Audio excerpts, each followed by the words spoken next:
We are back with UAP Studies Podcast, or you are back, I should say, with UAP Studies Podcast. Our good guest today is Mr. Martin Willis. He is joining us from Eastern United States, but I don't think we actually located where he's at. I think in New York. Hampshire, right? Or are you in South Carolina? I'm right in the Betty and Barney Hill territory, right here in Portsmouth, New Hampshire.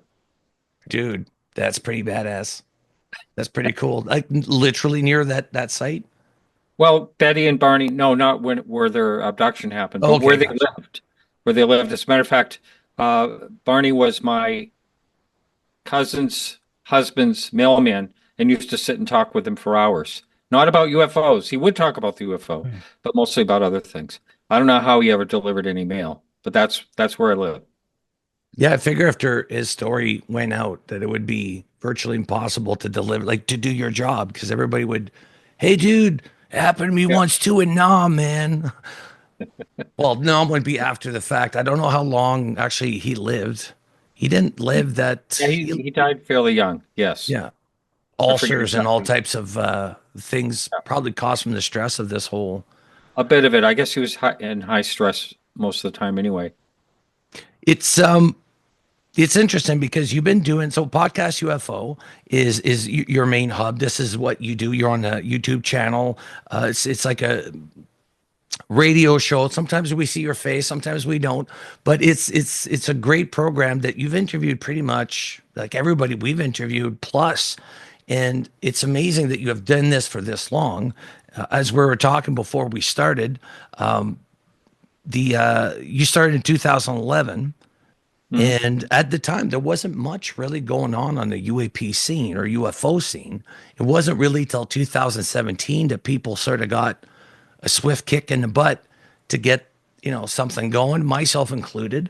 So for you guys, I call the OGs, the original gangsters, because you guys were the ones basically taking the front of, these insults, these hits. What are you doing? Have you lost your mind? Even when I started in 2019, people that I knew were like, stop following me on Facebook. Like, have you lost your mind? Like, they just couldn't comprehend that I had taken this seriously. And I think people like yourselves were a very good influence. I still remember listening to some of your podcasts when I wasn't podcasting. I was just driving home. I would download UFO podcasts, yours, and a whole bunch, whoever was available. And now in 2024, here I am interviewing you and other people that I used to listen to, like George Knapp. We had George Knapp the other day. Like, it blows my mind. But again, there's, if you stay the course, you'll gain that reputation, that success to be able to continue getting higher guests. And you've done that. And I'm just wondering, to kick off the questions, I'll kick it off first, Michael, and I'll send it over to you. Yeah. But my first question to you, what guest was the one that blew you away the most so far? If you had to pick one, I know there's probably many, but your top guest that like said either something on your podcast or blew your mind with an approach to this subject. And let me just preface this by saying that I'm looking on your Apple Podcasts feed right now, and it says that you have 754 episodes of podcasts. Well, a lot of those are audio blogs. So it's 640. Yeah, 600. Oh, just 600. Only just 600. Just 600. Yeah. Okay, so out of the 640 episodes you've had. Yeah. Oh, so yes, I just want to back up a little bit because I want to adjust something you said, and that is there was always been something going on in this field. It's always, if you just had to look for it.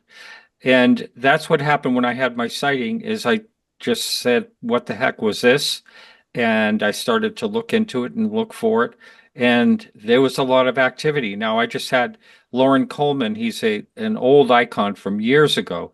And he's sort of semi-retired. I think he has like 20 some odd books on UFOs, Bigfoot as well. He also has a museum.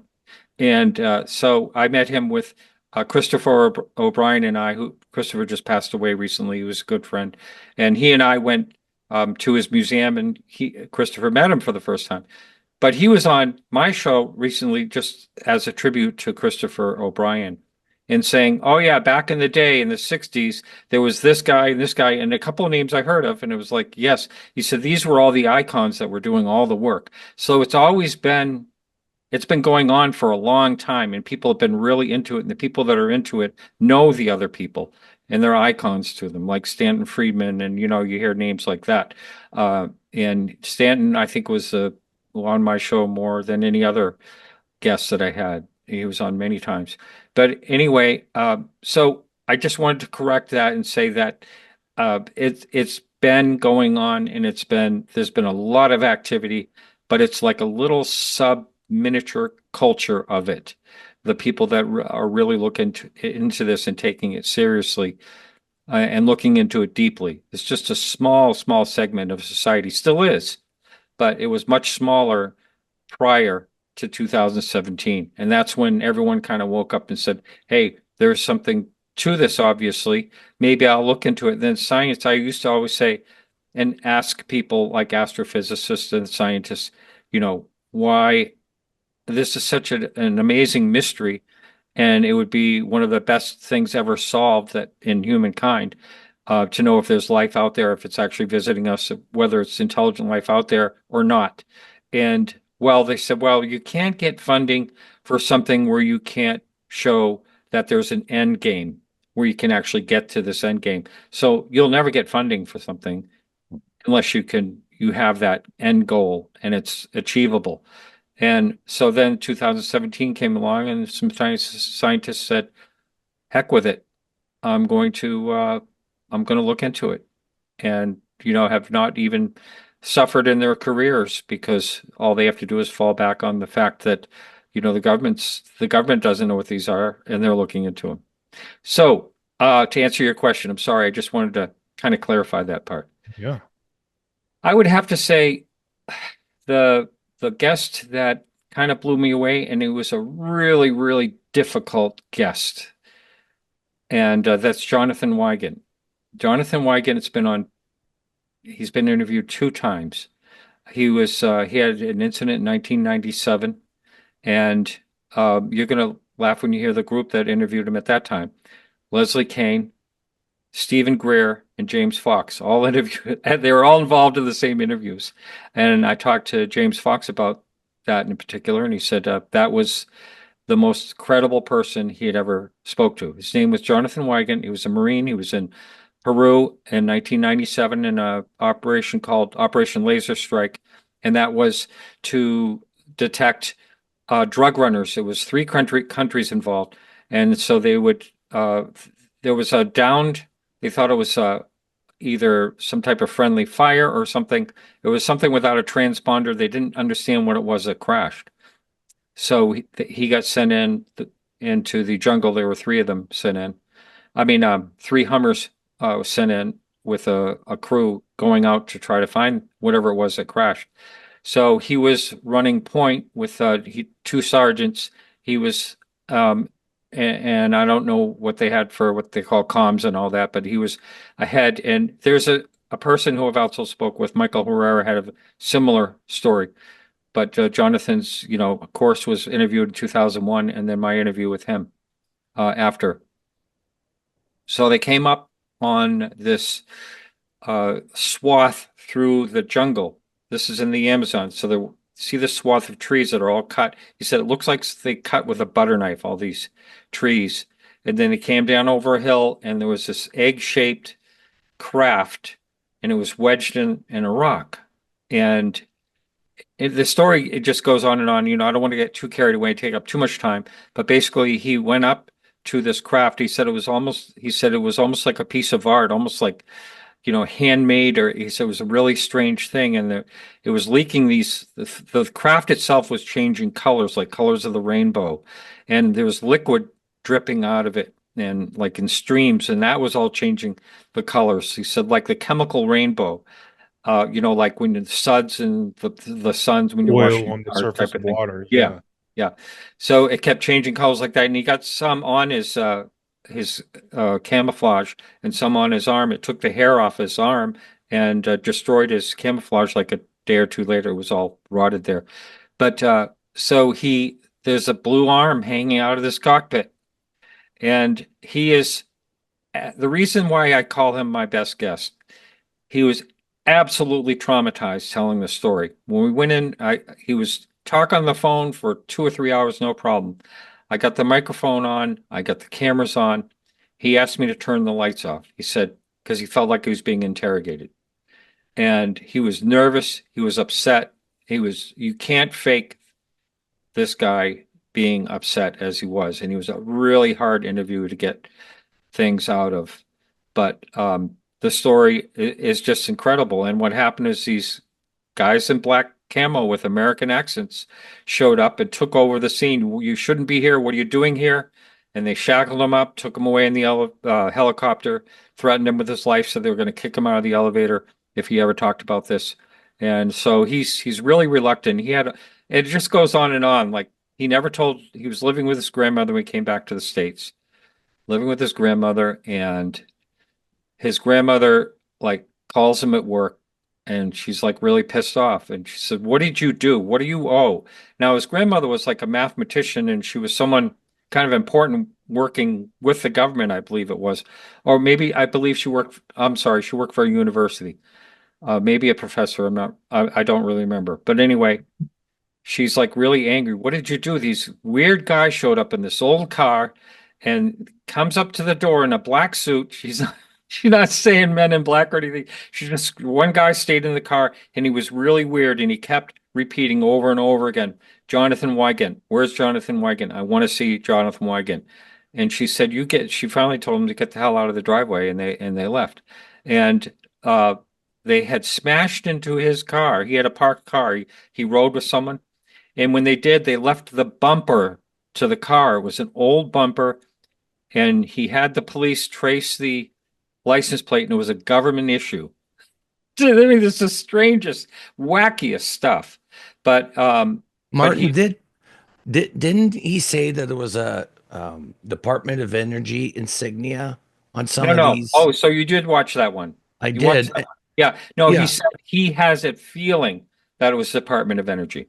Okay. He just felt it was the Department of Energy, those guys in the black camo. What does that mean? What does it mean to feel that someone is from the Department of Energy?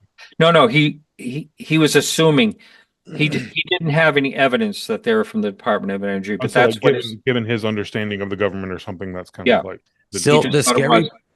Yeah. The scary bit in that too, Michael, is how fast, this team arrived right after this thing crashed. Like, how were they notified? These guys just arrived on site. They barely made it in time. This other group arrives like that. And you hear that all the time. You hear that in other cases. You talk about the one that James Fox did, the Virginia down in South America, where the American government showed up there, or military showed up there.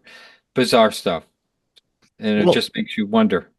Well, yeah, and even I think this gentleman you're referring to, this incident, he said that either he had touched the arm or whatever, but he had felt this absolute love and compassion from these things. He said he would leave his family right now if it meant he could go back to that point of what he felt like amongst their company. Of course, I think they were probably dying at that point.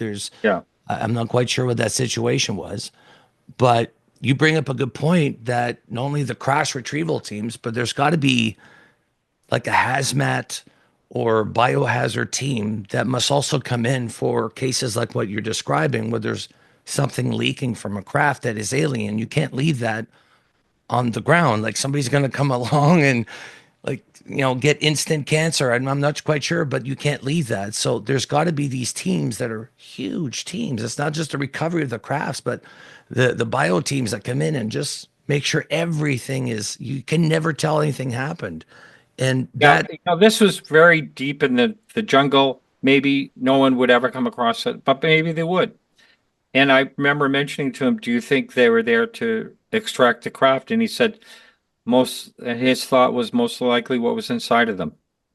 The beings. He had just come up on this by chance, like they had been wandering. No, they knew something crashed there. The Operation Laser Strike, they had, radar that something went down there. Oh, okay. And they were deployed for that purpose. Yes, for that purpose. Yep. And what year was that again, Martin? 1997. See, the 97s again. See, it's always the sevens every decade on the 7th. It's always 1977, 87, 97, 2007, 2017. There's always a major UFO event that takes place. So I got word I didn't speak directly to David Grush, but I got word to him he said that he looked into this and there people above him that he was talking to said, yes, they were aware of this situation that happened. And it's the Operation Laser Strike situation. They were aware of that particular case crash. Yeah. Which is interesting. I don't know how it can be verified, but the men in black tend to show up whenever there's an interaction with a being and a human. They don't tend to show up if you've just had a sighting, but the minute there's contact, you get a knock at the door. So I'm not quite sure what that's about. That's strange. Yeah. It is a strange thing. How do they know? How do they know? That's the part that gets me. They'll show up right away. Like even this Las Vegas case where George Knapp was trying to investigate what happened to that family. They just disappeared off the grid, wouldn't talk to anybody. Like they got a visit supposedly the next day or the day after. What were they told? What were they shown? I mean, it's probably pretty easy to spook civilians. Like if you I imagine if I rented a nice black SUV and like showed up in a black suit and just told some people, we're going to kill your family if you do X, that they would believe, Yeah. You show them some fake insignia. There's no office they can call to verify, that you're from the CIA or what. They're not going to believe. They're just going to be spooked, right? Everyone says I haven't heard about the threats so much as just the fact that they act really, really weird. That's the commonality that I've heard about when people do talk about encounters with these, whatever they are, that they're very strange. That their skin looks like there's no pores or yeah. They shave their eyebrows or something. I'm not quite sure what the trick is. I could almost go as a man in black. I'm that pale, I should do that for Halloween. Why didn't I think of that? Man in black. Have to shave. You got plenty left. Plenty of Halloweens left in you, I think. Exactly. So I want to know. Yeah, Michael, we'll throw it back to you, my man. I want to know. You've been doing this for a long time, and I assume that you've been into UFOs for a lot longer than you've been doing a podcast, right? Well, I sort of had a little bit of interest, but not, just passing. And like I remember when the alien autopsy film came on TV, I was really busy in the auction business at that time, and I'm looking at it like, wow, that's weird, but I got to work. And that was a hoax, by the way, but at the time when I saw it, I didn't know whether it was a hoax or not. But in the 1990s, I had a very interesting conversation with someone. I would say it was probably 1994 or 5. I was getting life insurance, and the broker was at my house, and we were sitting. I think we had tea or whatever, and we were talking. And he said he talked about being in Vietnam, and I said, "Oh, that must have been really terrible." And he said, "Well," he said, "not really." He said, "I had a very interesting position." And I said, "Oh, you did?" And he says, "Yeah." I never saw combat, but I was investigating UFOs after things like napalming and things like that. There was a lot of UFO activity, and I was in a special task force in the Air Force, and that we were investigating, trying to figure out what was going on. And I said, "Wow, I wasn't even into UFOs or at the time. As a kid, I remember." There was sightings in my area, and I remember, thinking about it, but that was about it.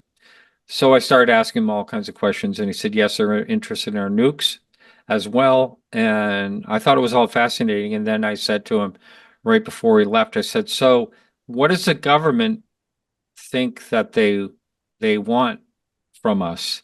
And he looked at me and he said, we're a petri dish. Now, I've been trying to find this guy when I started doing my show and I started looking into the topic. And I have his name and what he did for work, and I can't even find an obituary or nothing. And it's Tom Bowers. And I should be able to find him, but I can't. I found an insurance guy out in the Midwest, and he said, nope, wrong guy. But anyway, the bottom line is, so that was in the 90s, but still, that was an amazing story and all that. But I sort of forgot about that. And until I had my sighting in 2007, then I really, hadn't paid any attention to it. I was just working and, trying to survive and make money and all that stuff. live life. And You want to tell us about that sighting? Mhm. sure, I have to tell you, I think it's kind of hilarious because I had two incidents in a hot tub, both times not drinking, just to In a clarify hot that. tub? Both times In in a a hot hot tub? tub. Yeah, I've had a hot tub for years in different places that I live, but my UFO sighting was a little different. But I was in my own hot tub in Northampton, New Hampshire in the 1985, somewhere around there. And I had a fireball shot over, came right over my head. It looked like I could almost throw a rock at it.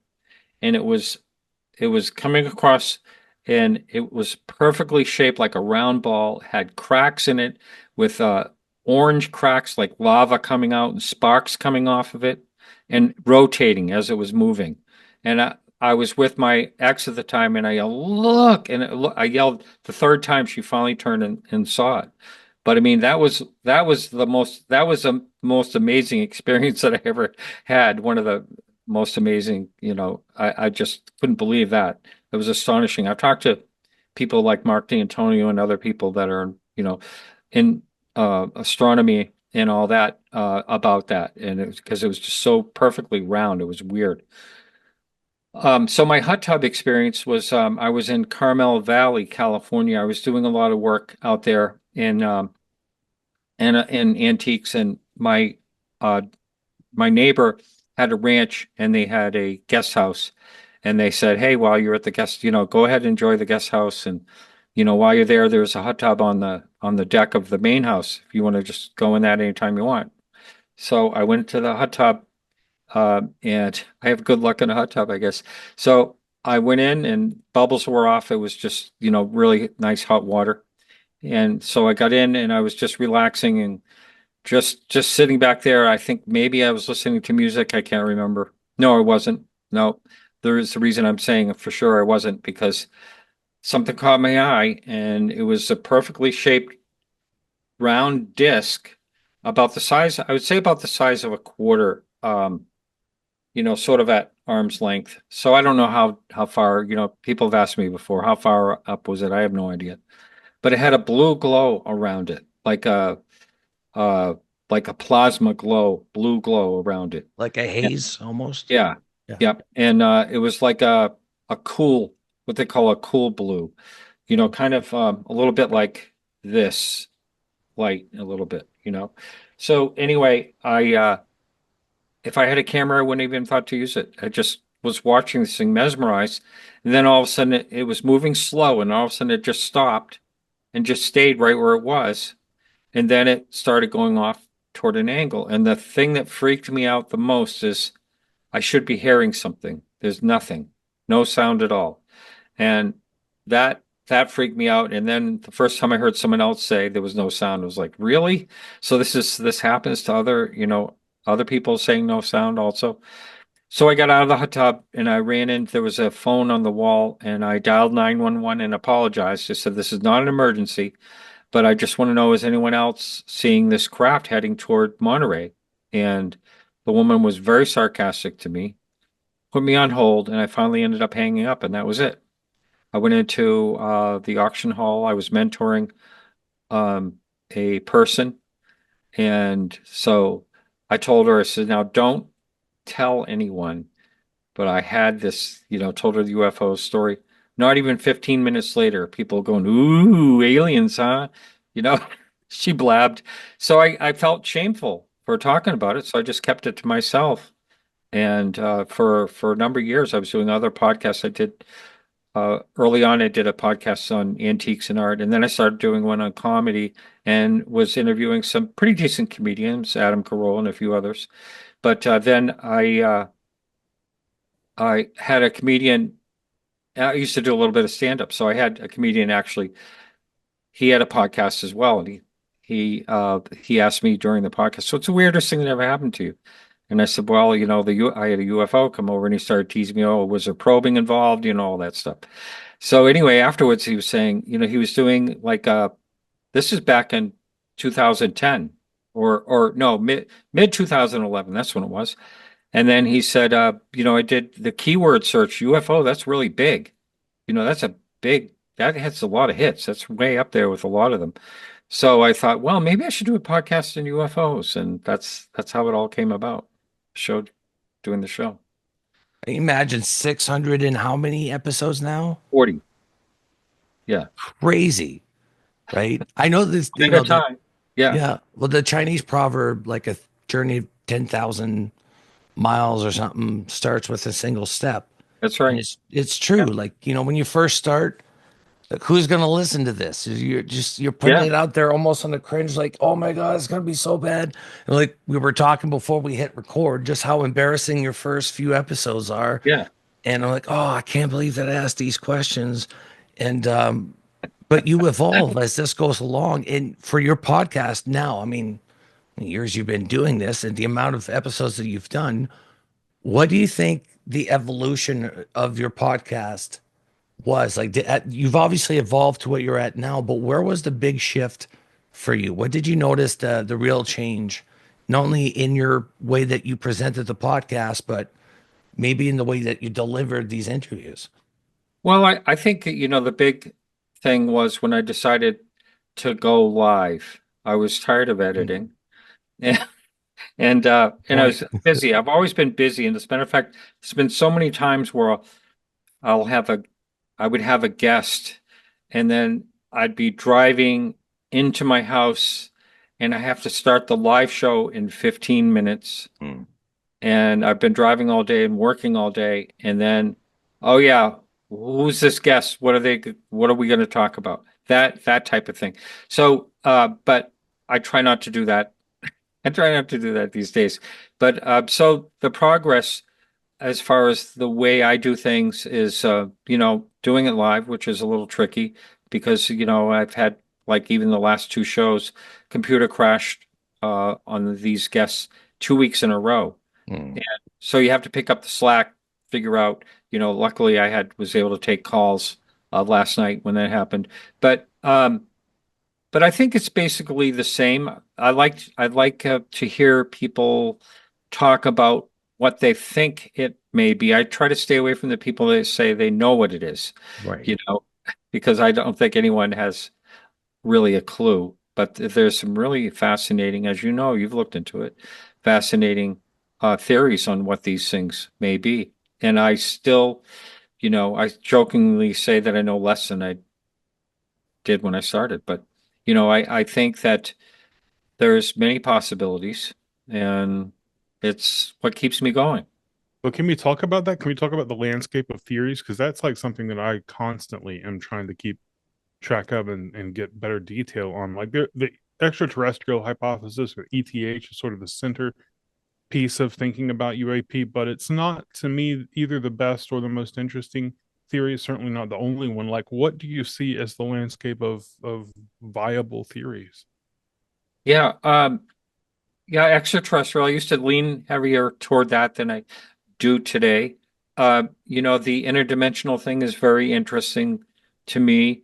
And I really love the theory of that we wouldn't understand. I know it sounds crazy, but it's like I truly believe that we know so little about what really is going on around us. I really do feel that way. And the more I go through life, the more I feel pretty strongly about that whatever it is, could be just something that we can't comprehend, but it's been here anyway. With all our senses and all the senses we can create, we may not be able to detect all the time whatever everything is that's going on around us. So I don't have any one theory that I hold over another. I try to be open-minded, to even Michael Masters, from the future, that type of thing, that possibility. Although I've had some pretty good debates with him about my ideas on that. In particular, I can't think of anything right off the bat, but I used to, I'd said things to him as a possible, we become extinct and there's another evolution of beings and, that type of thing, because if time's infinite and, it's not infinite on this planet. We only have so many billion years before we'll be, burned up by the expanding red giant, the sun. I forget how many we probably have another 4 billion years, but Oh, easy, for our easy. planet to be inhabitable in a billion years, it's hard to say whether it would be, So I don't know how many times a species can evolve over and over again. What I love is the concept of, you know, if you look at anything religious, like a creator creating something that could then create, and then that creator creates something that can create. And as ridiculous as that sounds, look at what we're doing with AI. Look what we're doing Yeah. with robotics. Mhm. We're creating a life form. Robots one day might be asking, where did we come from? Who created us? Yeah. The same way as we're asking. And maybe it was a similar thing. We were just bioengineered, left alone for our own devices. They come back, boom, we've evolved a little bit. Who knows? The thing is, you bring up a good point, Martin, is that they keep saying, well, if you know the truth, you would be so devastated. People just could not handle it. Like, what is it? Are they eating us? Like, there's this slurping us like Slurpees. What's going on? Because what is it that could be so frightening that if they told us we just couldn't handle it? Like, I can't think of anything worse than that. And as far as your theories, I mean, you've been everywhere, you've heard every theory out there, but what is it do you think is so scary that they just can't tell us? Well, I don't think that's the case. I don't think if you're talking about they, like the government or people that may know more than we do, I just think that they don't know the whole picture. Hmm. And if they don't know the whole picture, then they can't tell us a partial picture. And that's because they wouldn't be able to tell us they could protect us or not. So that's my theory on like the government or some aspect of the government knowing the whole picture. I don't believe they do. Right. But I do believe that there's definitely things that have been hidden from us. But I have a feeling that um, they may not have the whole picture. Ben Hansen. Do you know who Ben Hansen is? Yes, sir. Yeah. So Ben Hansen, his grandfather would like disappear, and he was in some type of special intelligence. And his dying words to Ben's father when he was holding his hands is, "I just want to let you know that we're not alone." And there's been so many people, the deathbed type situation that when people have nothing to lose, they basically have said similar things. So I believe that will be out there eventually. I don't know if it'll be out there in my lifetime. It would be interesting, but I just don't know if we'll ever have the whole picture of it. I don't think we do. I don't think any part of the government does. Yeah, I Yeah. think I lean in your direction. Like it may be that we don't have the concepts or the cognitive like machinery that would need in order to understand whatever's going on. It may be incomprehensible in that sense, in the way that like explaining a satellite network to a bonobo monkey might be impossible or something. Maybe it's that complex.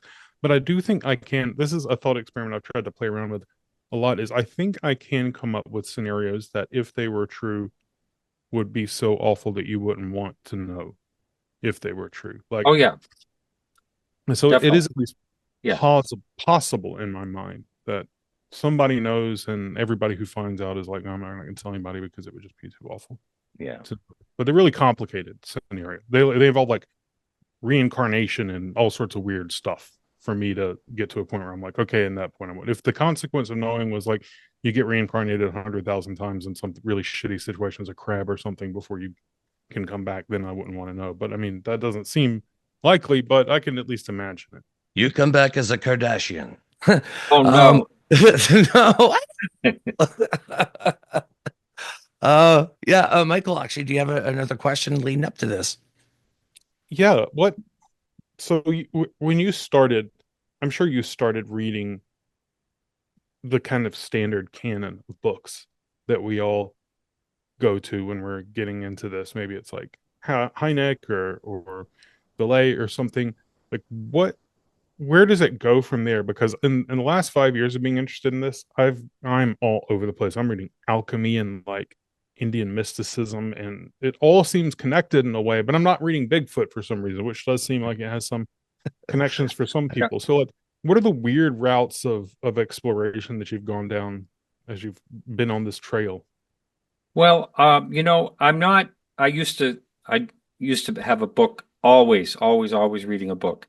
And I have slowed down on that in the last number of years, and I don't, and for no good reason. A friend of mine's an author. I read his books and I read, some other books, but not, I used to always have my nose in a book. So, and I have a ton of UFO books, and I get sent free ones all the time. That'll happen to you if you keep doing your shows. But so, I liked Leslie Kane's book. She basically had people, author their own chapters. Pilots, I'm trying to remember of her famous book that she wrote. UFOs like pilots, generals, and government. That's it. Yeah, that's it. Yeah. I really liked that book. And I have an old book that I was told was the book to read. And so I read that, and I'm just trying to think of who authored that. He was involved with Project Blue Book. Above Top Secret. Or Hynek? No, it wasn't Hynek's. I can't think of, if you said the name, I would say, oh yeah, that's it. But I don't want to waste. Or someone. That's it. It was Ruppelt. Yep. Edward J. Ruppelt. Yeah. Yep. So I read that book, and but I haven't gone like you. I haven't gone all over the place and looked at the different aspects and things. But I had a friend who also passed away last year, Paul Eno, and Paul Eno was a really good researcher and writer and all that, and had a show for many years. And I really thought his concept of what he thought it would be. He thinks everything is related, basically, whether it's ghosts, and I've had some things happen that I can't explain. Being in the antique and auction business and cleaning out old houses, I've had a few things that did happen to me.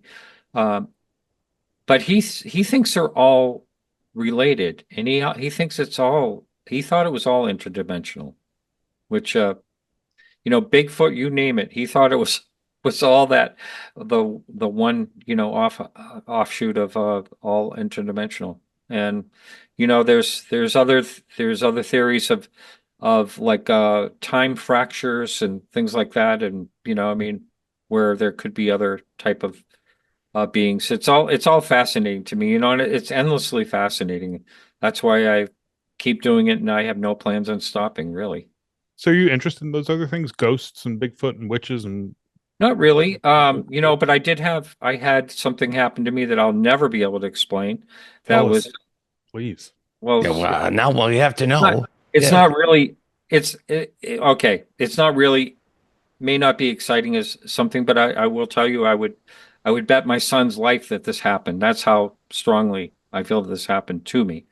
I was cleaning out a house in the town I'm in now, actually, and when I was, it was a slow time of year, and I brought in, I had an auction company. I brought in one of the crew members, and well, first of all, I talked to the lawyer and I said, hey, do you need the place cleaned out? And I gave him a fee, what it would cost.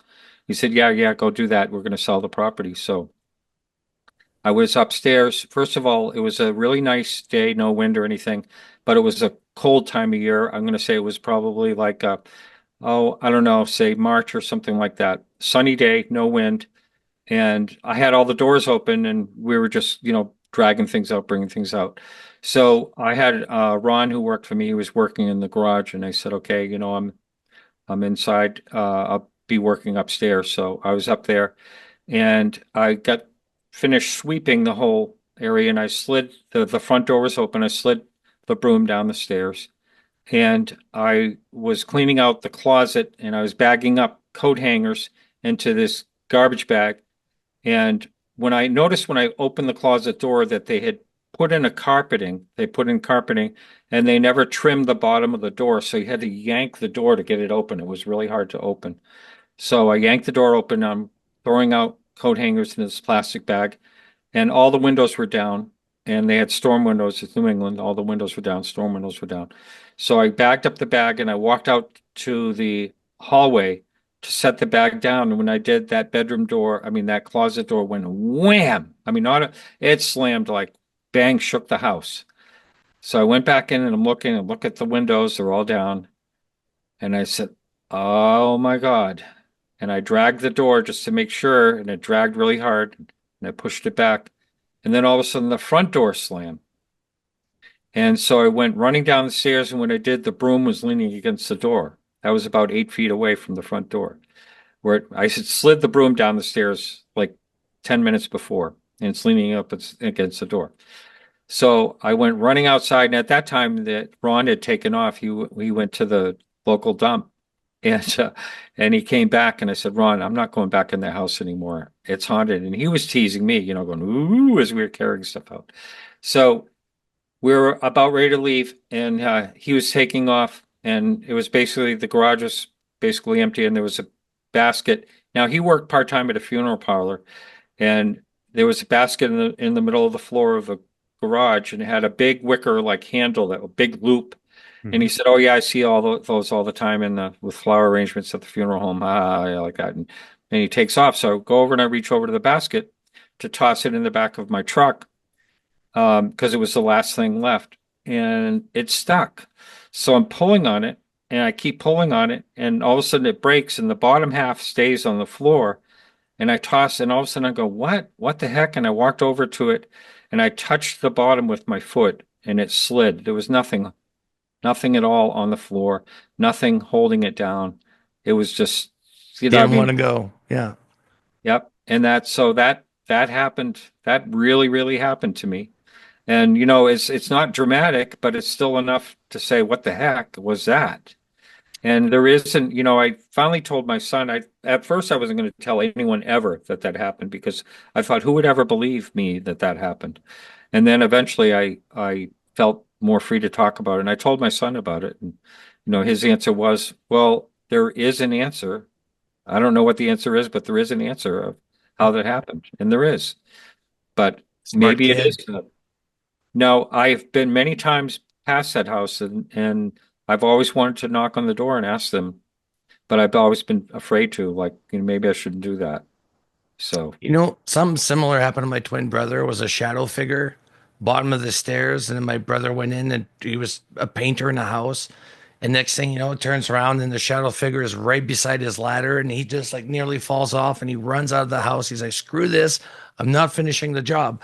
So I'm almost wondering, somebody should make a podcast that interviews people like yourself, auctioneers or painters or contractors that end up in haunted places. I mean, this has got to be something that you could start a podcast on. There's got to be enough cases out there to, oh yeah, yeah. And I have another story. It didn't happen to me, but it happened through me.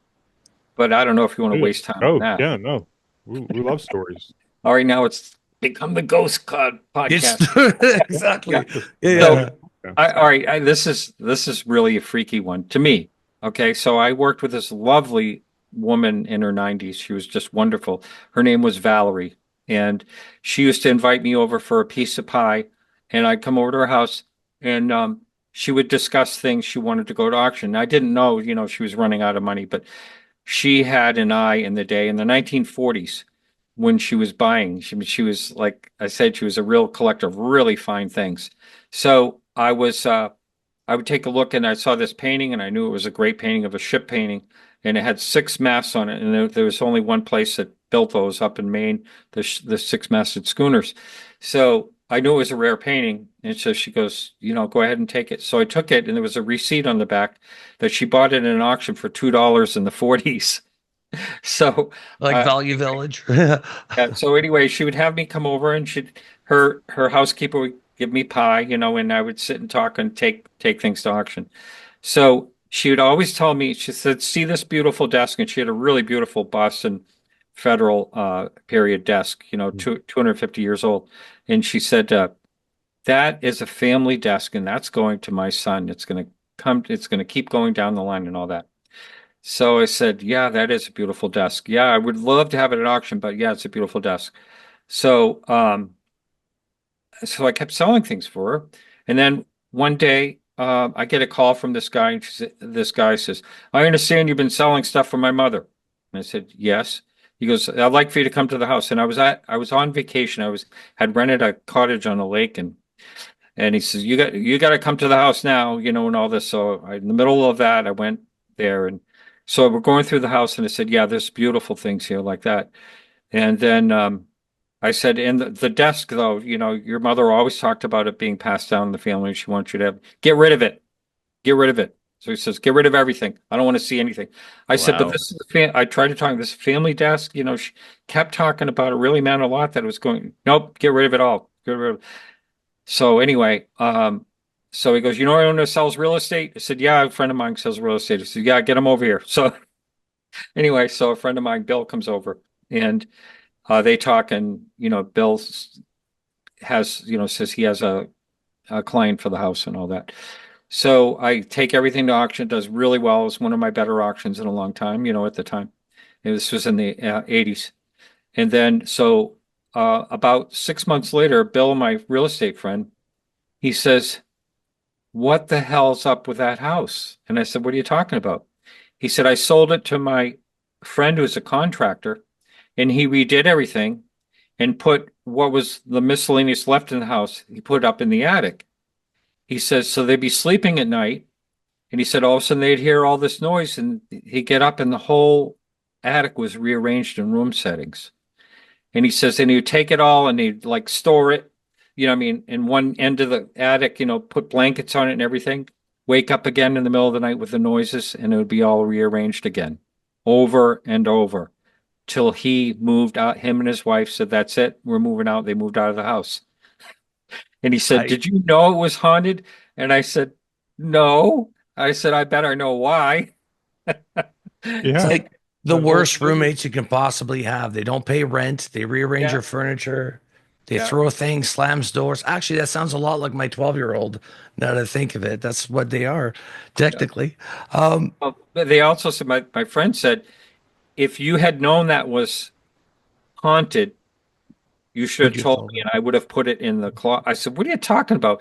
New Hampshire has laws that you have to put in, if you know the house is haunted, you have to put it in. Is that true?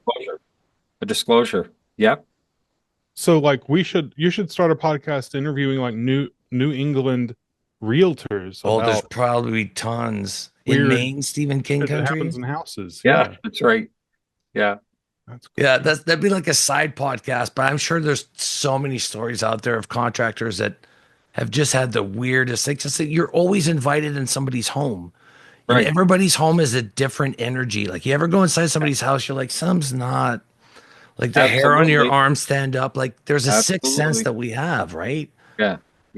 So I've heard people in other who have sort of other spiritual worldviews or religious worldviews say that like in our culture, it's not safe to just go into people's houses. It's not wise. Like you can pick up things is kind of how they think about it. And I've been in houses and felt that way. Like, oh, there's something icky here that I think I need to shower. I don't want to see this guy's basement type it vibe, right? Yeah. I've seen objects. I had an object, that I got from a house one time that I wanted to get out of my house, and I sold it.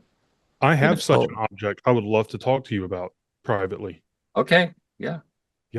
An object that has just bad juju, right? Just bad energy. Yeah. Kind of like the painting you have of the upside down alien behind you.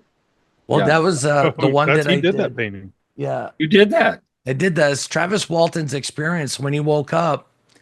He was trying to see what was going on. So he put his hand up, and then he realized it wasn't 3 doctors that were working on him. So I was trying to capture what it must have felt like. Has he seen that? I showed it to him last year at Contact.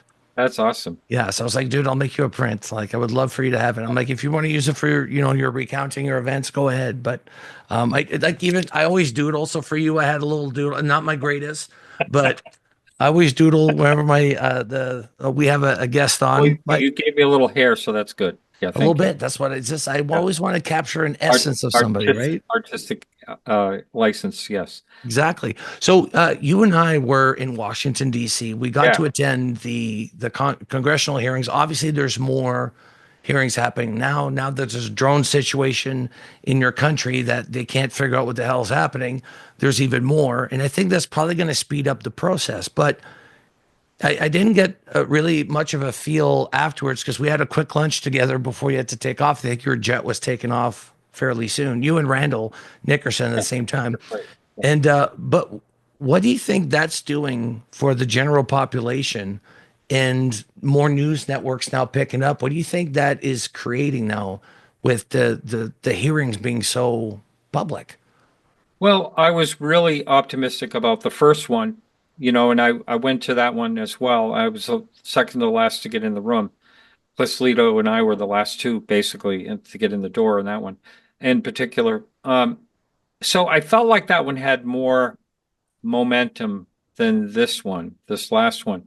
Mm. It seemed, there was still a lot of interest in it, but I was just hoping that there would be more, mainstream media, activity about it than there was. Now it just seems like it's, another hearing. Um, the witnesses were all good. I don't know, you know, but limited. We're always seem to be limited by what they can say. So it doesn't seem like it's enough if it's a public hearing that it's not going to be enough to move the needle in any way. I'm glad they're having it. I'll go to them whenever they happen. I won't stand in the cold again, but I will Yeah. have someone do that. I'll pay someone to do that. But anyway, they're very interesting to me. I don't know how you feel about it, but I was just being in line with people and talking to them. That was the best part of it all. Meeting people like you and others. That was definitely the best part of it all. Well, it's cool because it kind of gave me a reminiscent of what Contact in a Desert felt like for me last year attending. And this year I'm so looking forward to Michael and Sage from our team being there as well because they get to experience it. But the closest thing I could think of is almost like church. Like we're all there for the same purpose, the same vision. We might not always agree on everything, but hey, we're there for a common goal. And obviously, there was some people in line that were sort of debunkers and trying to get a few interviews. I got sucked into one of them. Hopefully, I held my own. But yeah, you're right. It was the atmosphere of what we were doing there, of us getting to meet each other. And Michael Gold, I'm not sure he said much of anything. I don't even know why he testified, besides the fact that he had credentials with NASA. They say Mhm. Immaculate Constellation, and then pff, nothing. You don't hear any more about it. I thought it was more interesting the line of questioning that the congressmen and women were asking about consciousness, entities, the crafts being controlled by consciousness. Are they alive? They even asked about the hybrid program, where I was like, whoa, that part blew me away. I wasn't expecting them to do that. So that means they got briefed behind the scenes. There's more that they know that they're able to ask publicly, right? But they're starting to ease us into it, sort of like dip our toes into those waters, because as you know, this is such a broad subject. It covers our entire civilization. And if we're dealing with multiple civilizations, it's not a one trick pony. This is going to be so complex and so crazy for us to catch up. As much as we think that we know on this subject, we might just be at the very, as my son would say, tippy top of the iceberg, right? We might not even, like you said, Michael, it might be so out there that your brain will just implode. It just cannot comprehend, what is happening. And I'm just wondering, after all these years, Martin, have you, like you said, you still don't know what's happening, but have you at least got some sort of thread or some sort of patterns that you've noticed? Mm, just when I think I do, then I hear something else. So I don't, yeah, I really don't have anything that I can say yes, other than, sometimes I think about as far as, the different theories, kind of the interdimensional related seems like it fits a lot more than other things. And that is, people like the Ariel School incident, 1994, 1994. Yes. Yeah. September Uh, 1984. Yeah. yeah. So when that happened, I had Francis, can't remember his last name, one of the children, on as an adult. And the way he was describing the being, like he said, it was running from his area toward the pool about 200 meters. And it was like, he said it would kind of like skip out and skip in and skip out and skip in and be ahead of Glitchy itself. or something. Yeah. And almost like the feet weren't touching the ground or anything. And it just seemed, you know, that. And then so many times, you hear people talk about these things, whatever they are, they appear to be nuts and bolts, and all of a sudden, just like that, they're gone. They don't see them take off. They just see them gone. And there is one other, you asked me about uh, guests and things on my show, but there is one other encounter that I had a guest talk about that I would say is probably the most profound one that I've heard. I don't know if we have time for me to talk about that. Dude, absolutely. Yeah. Okay. I love this case. Now, this guy's only been on my show and he listens to my show, and he's never been on anyone else's show. As a listener, he said, I said one day on my show, I said, hey, if you had an interesting experience, let me know. Maybe I'll record with you. So he started talking. I said, wait, we're recording. I said, okay, we're going to record. And so he is on his way in the late 1970s. He's going down. He was only 17 years old, but he was heading down to Club 57, Club 51 in New York City, the famous club. And him and his girlfriend, they thought they would be able to get in somehow, so they're heading down from Connecticut. I think he was going from Connecticut on I-95. And he's in this area somewhere in Connecticut where there's big open fields on both sides of the highway. They're heading south. And he says all of a sudden he's driving. He sees this light, and it's like coming in, and he says to his girlfriend, I think that's a plane. It's coming in. It looks like it's going to come in and crash. He said all of a sudden, whatever it was, it stopped over this field and just lit up the whole field like bright daylight. So he pulled off the side of the road to see what was going on. And people in front of him and people behind him all pulled off the road as well. He said it lit up. He says it might as well have been daytime, both sides of the road, just like daytime. And below this craft was trees just going back and forth, just like a hurricane. He said, just waving back and forth, waving back and forth. And he says, the craft is like, he says, never heard anyone talk anything like it. He said there was like a middle area of amber, and then there was all these points that came out, and then on top of the points was a ball.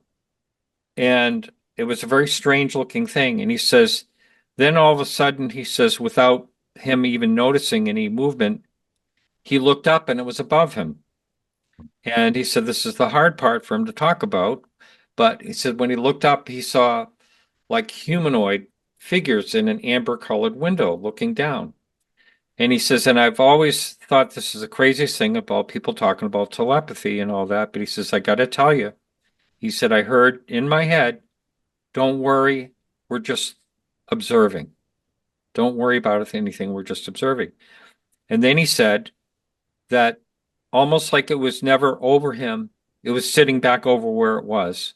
And the trees are going back and forth, and the light's still, as bright as it was. And he says it was just like an instant. He never saw it move. It was just over there again.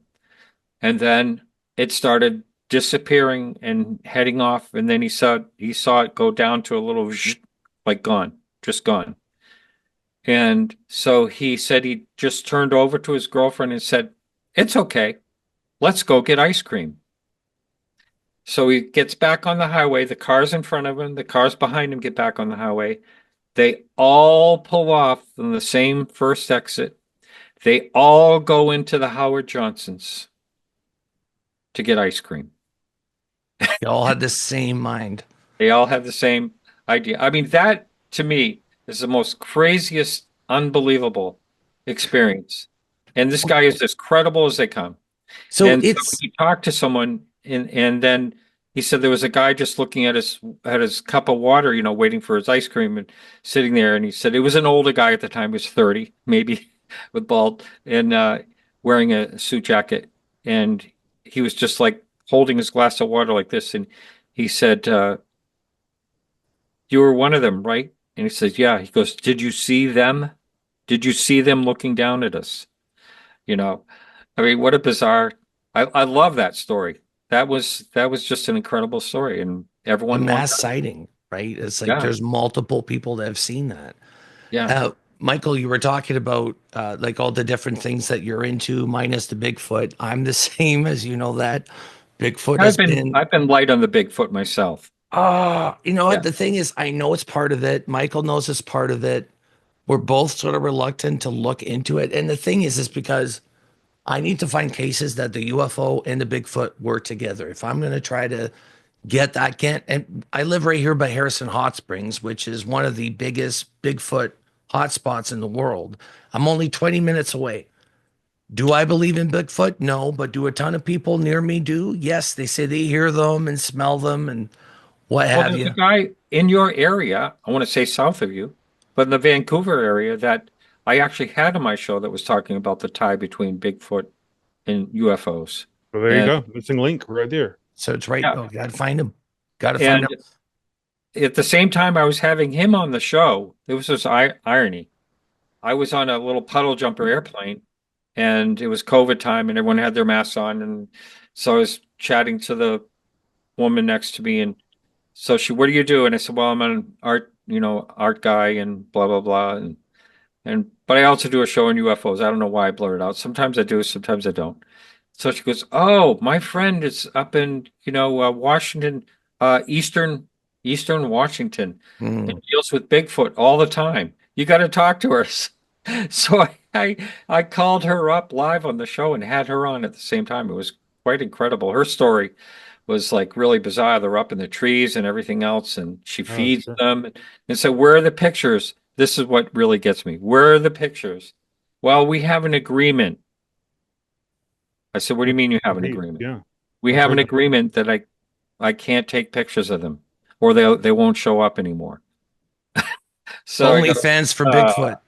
Ultra rare pictures. Just feet. Just giant yeah. feet. Big feet.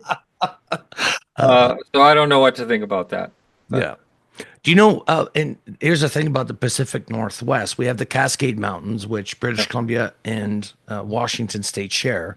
It is inundated with UFO activities, black triangles, and people go Hmm. missing there all the time, never Wow. found.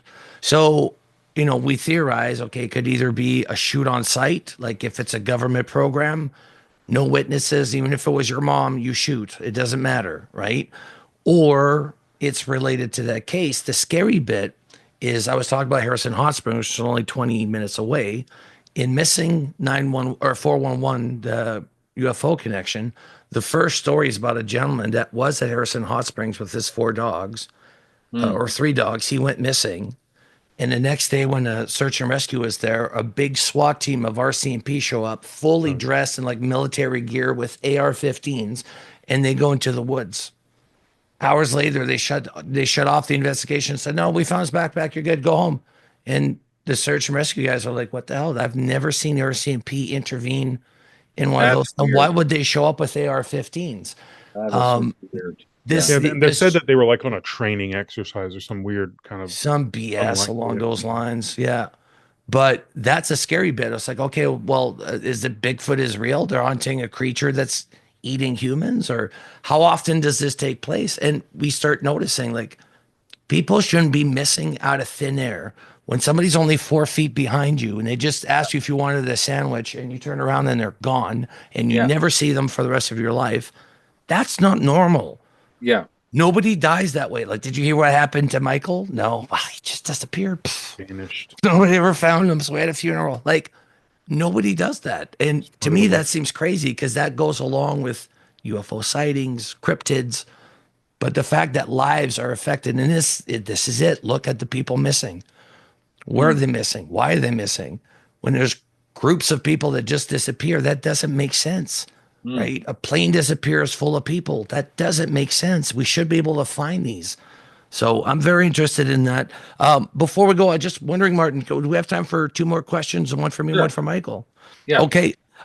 So basically, what would you recommend for people going forward in this field? That like some people that are listening to this podcast are new to this. They're trying to study the phenomenon and trying to get the good stuff because we have to filter out the crappy stuff from the good stuff. So what would you recommend people do when they get involved in research? How should they approach this based on your experience so far? Well, first of all, YouTube and TikTok and all those type of things. I wouldn't, base your research on that Except your because podcast. Except your podcast. Obviously, you want to go on Podcast UFO. Yeah. Well, I'm talking about like when you first are out there and you're looking to see what sightings there are and what's real and what's not real.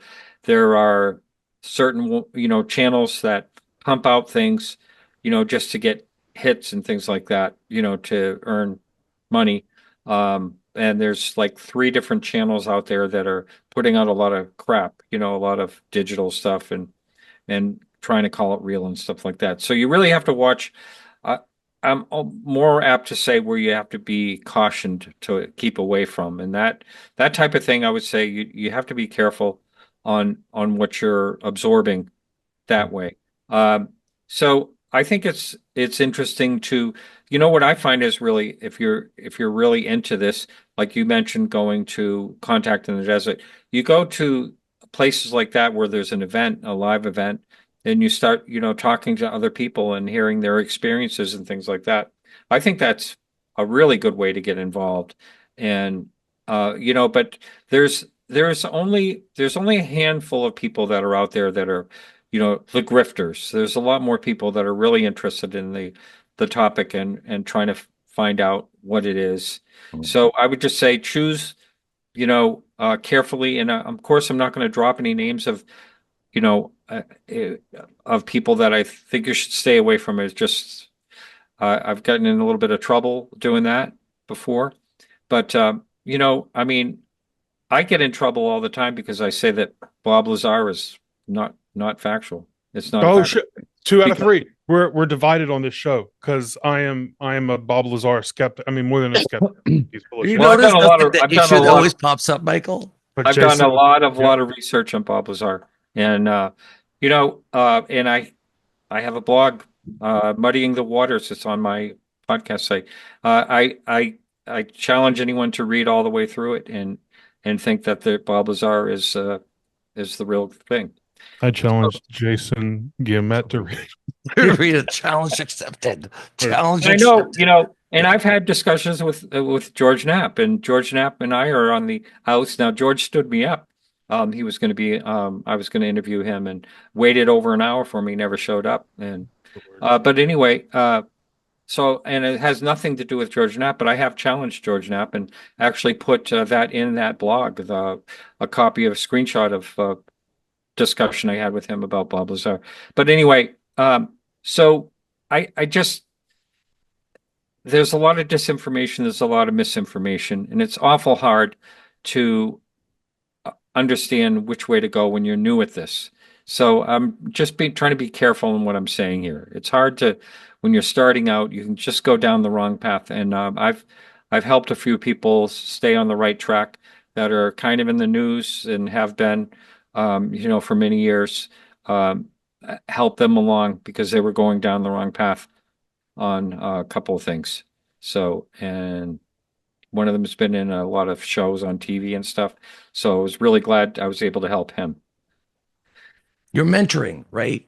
Which is good. Well, sort of. Yeah, I'm trying to keep the person out of out Out of of trouble. wanting them to keep their credibility because he has a lot of credibility, always has. And I just wanted to, when he was like ready to go forward with something, it's like, hey, yeah, no, no, no.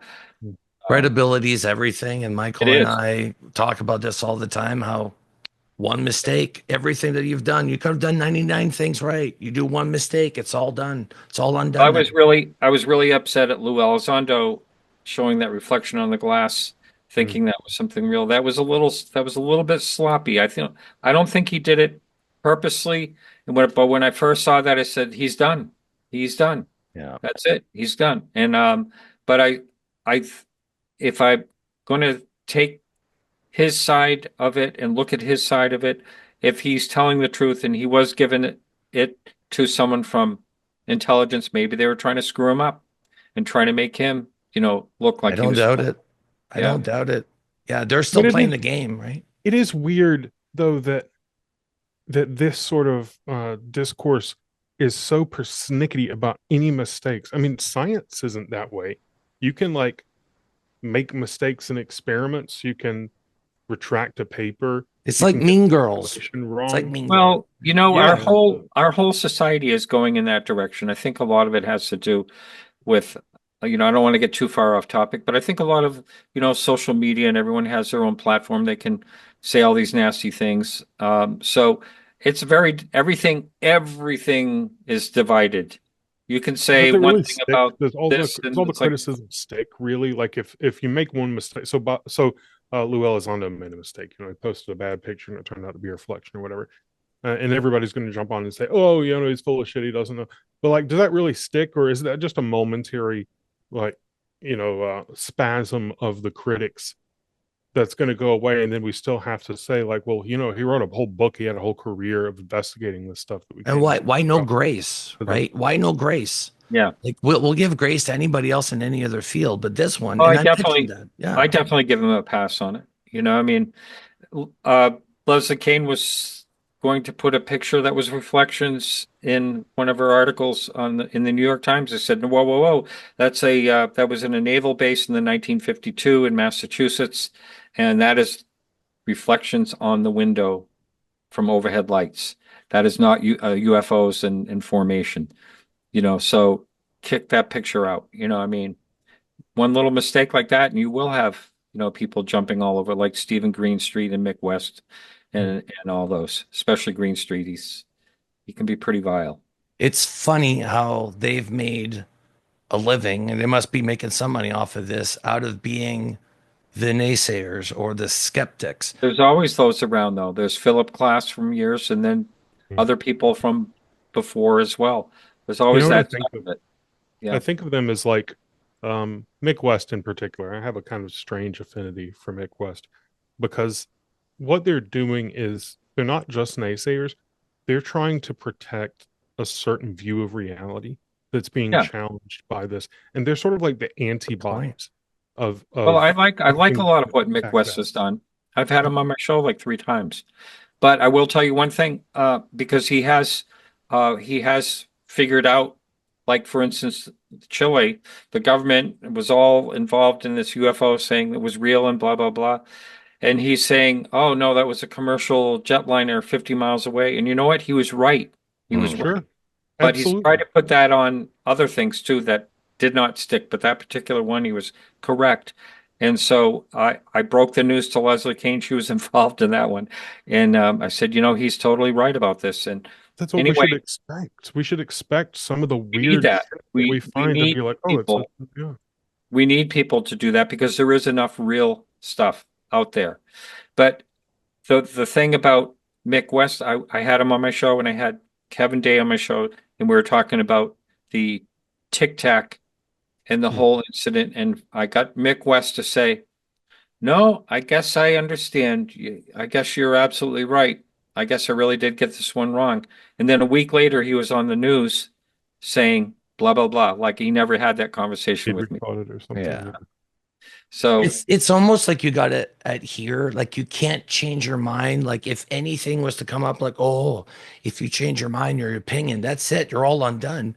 That's the point. How many times have we been corrected? I say things all the time. The person's like, actually, no, this is what you mean. I'm like, okay, I foot changed mouth. my mind a lot. Change my mind. I was wrong. There's nothing wrong with it. But in this field, it's like, no, you have to be unbudging. And if the story doesn't fit your narrative, then change the story so it fits in there. It's like, no, this is part of the learning things. And philosophy is one of those things where I know nothing, and what I do know is still not sufficient. Like that's the advantage I have coming into this from the philosophy world. You're not even expected to be right about anything. You're wrong about pretty much everything you believe all the time in your arguments. Yeah. But that's not the point. You're kind of playing around and finding ideas and seeing what works and what doesn't and what's interesting. And this is such a great spot for that. Yeah. And I was going to say, you're never forced to be the person that you were 5 minutes ago. You could become a different person. You could change your mindset. There's nothing that says, hey, it has to be this way. And I think this topic does that for people, where it's not just a linear thing of things in the sky. They're in the water. They're in space. They're messing with our cows. Don't know why. That's a weird thing. They're messing with us. That's another thing. And this is where the subject, like, you have to be open to these ideas and new concepts and not judge other people the minute they come out with a theory, unless it's absolutely bogus. But I don't, the whole reptilians and, the Nordics, I'm like, okay, I have no proof of that. I hear about the Greys all the time. That's what my main area of focus is with Susan Alloway. You need to have Susan Alloway, Martin.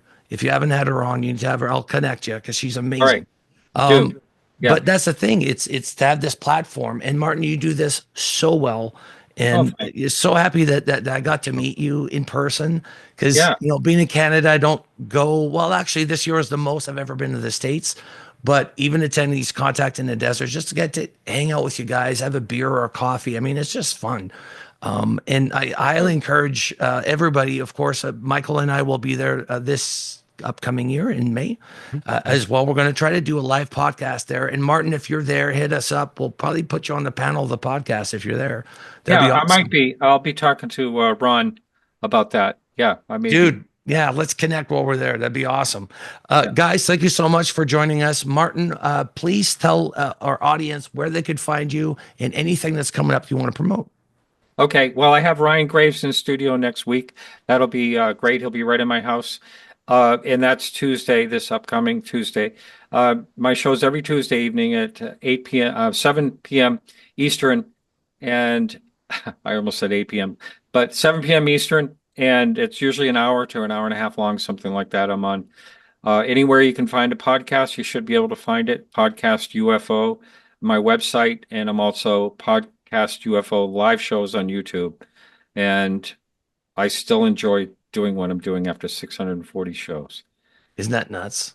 I don't know where I'm going to be, Michael, after we've had 600 plus episodes. Yeah. I'm thinking grayer than you, Martin. It would definitely be grayer than you at that point. You'll probably still have a lot more hair than me, though. That's possible. You have one of those.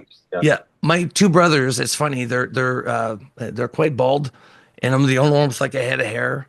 They got skin pigmentation, which is great for them. They tan. I don't, but I got the hair, so that counts. Now, did the mailman have a lot of hair?